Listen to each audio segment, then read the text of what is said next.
Hey guys, this is Kristen with HK Wax Center. I'm going to go over how thin you can lay a wax strip.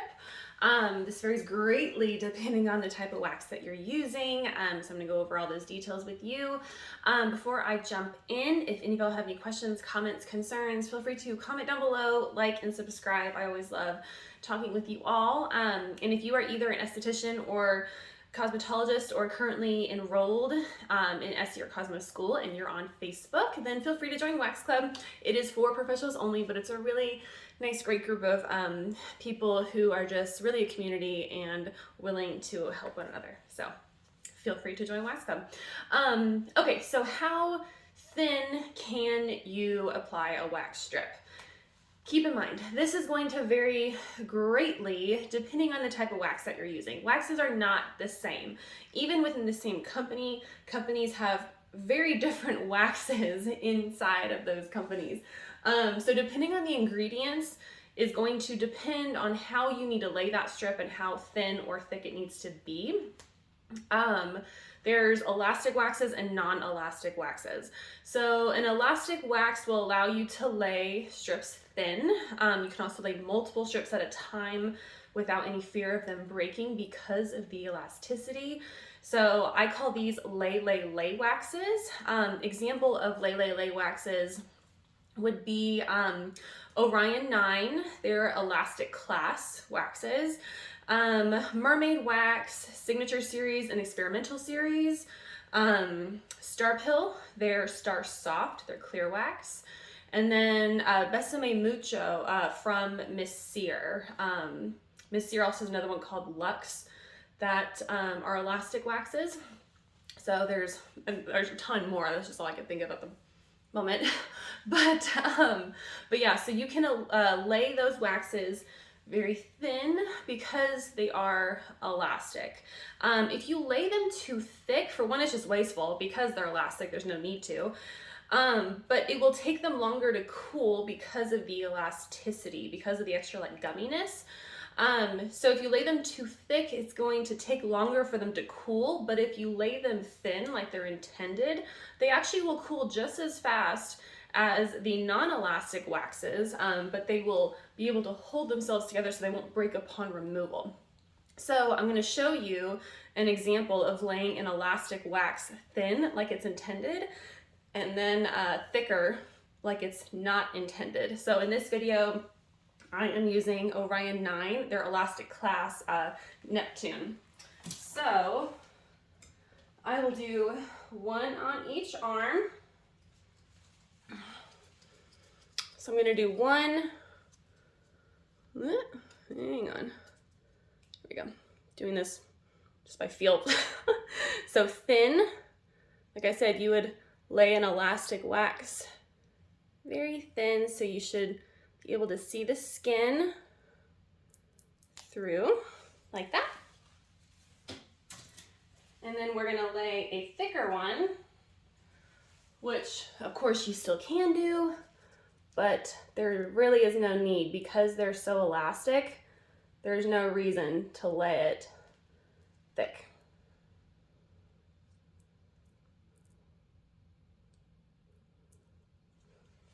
Like that. Okay, so we've got thin and thick. So this one,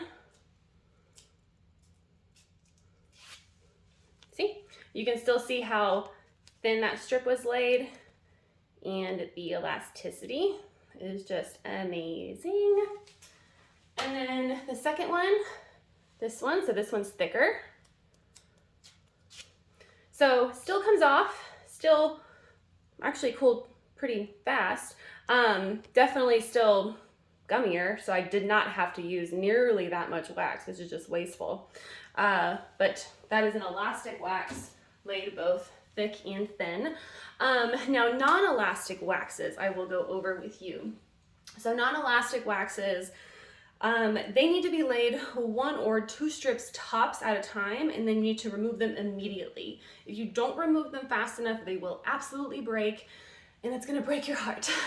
So they also need to be laid a little bit thicker than the elastic waxes. Example of these waxes would be, let's see, signature, or I'm sorry, Mermaid Wax Pro Series. So Poseidon, Calypso, Medusa, Orion, Scorpio, no, not Scorpio, Sirius, the gold one. The gold one is a non-elastic wax. And then like Miss Sear, You Blew My Mind, Star Pill, pink and blue film waxes, Baird blue film, Sarah Pill blue film. There's a lot of blues when it comes to non-elastic waxes. What else? That's all I can think of, like the major ones. But I will now show you the difference between laying a thin strip with a non-elastic wax and a thick strip with a non-elastic wax. So I'm going to be using Mermaid Wax Medusa, which is their deep blue. So we'll do a thin strip first. So normally I would not lay a wax like this thin, but we're going to roll with it and see what happens.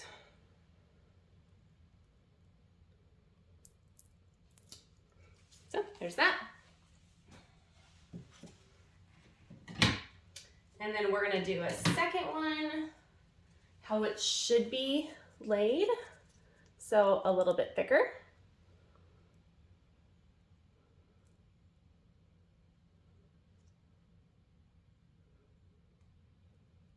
Here we go. Oh my goodness. Okay, so we have thin and we have thick. So this one we'll remove first. Oh, actually that came off in one strip. I am shocked.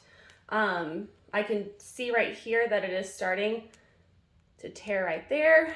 Had I tried to put a second, like another strip on, I don't think that would have held together, but actually for how thin it is, that's kind of shocking. Normally this would break. And then we have this one. There we go. Which you can tell, the wax is thicker, it's strong.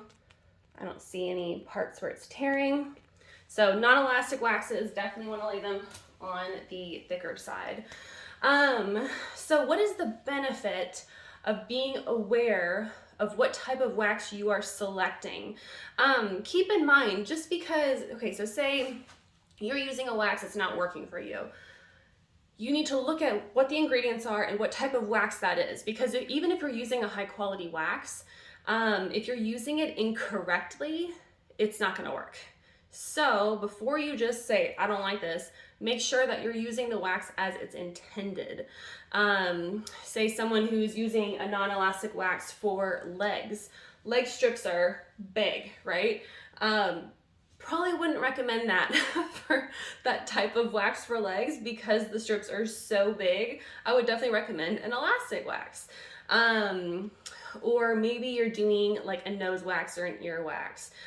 Maybe in that case you would want to use a non-elastic wax because those areas hold so much heat, then it will cool faster. So you just need to understand the type of wax that you're using and how it needs to be used, because waxes, even within companies, are so different and need to be spread in different ways. So I hope this video helps. Everyone's waxing style is different.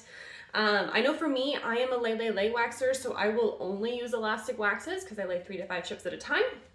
But maybe you only lay 1 or 2 and then you'd want a non-elastic wax. But let me know if you have any questions, if I missed anything. Thank you for watching. I'll see you next time. Bye guys.